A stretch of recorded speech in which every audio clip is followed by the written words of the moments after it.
recognize. CARICOM Secretary General Edward Carrington was very clear in his comments regarding the criticism leveled at CARICOM for what some have deemed a slow and small-scale response to the earthquake in Haiti. CARICOM, he says, responded in less than 24 hours after the quake struck, with Jamaica deploying medical personnel and security forces to Haiti as a first response. With respect to criticism surrounding CARICOM's capacity to deal with the devastation left in the aftermath of the quake, Carrington says the scale of the disaster is too great for any one country or organization. Sometimes people forget that Haiti is 9 million people. CARICOM together make 6.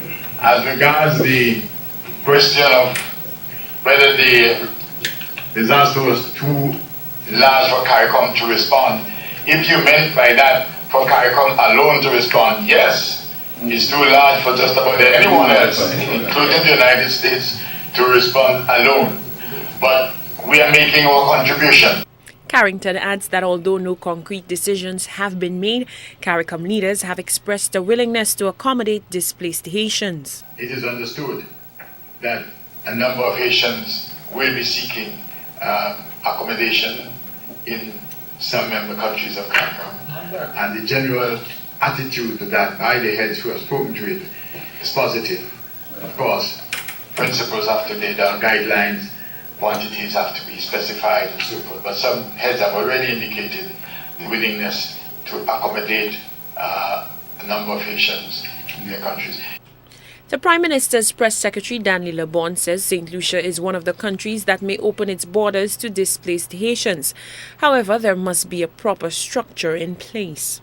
Prime Minister King has made it clear that the government of St. Lucia is open to, the consideration of accepting Haitian persons who would be displaced and would require alternative means of accommodation, whilst, of course, the situation in Haiti normalizes.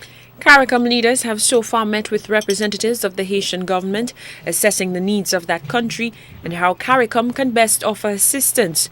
Through the Caribbean Disaster Management Agency, St.Aimee, the regional response mechanism for natural disasters, the CARICOM Secretariat will coordinate a number of aid missions. Lovely St.Aimee, HTS News, Channel 4.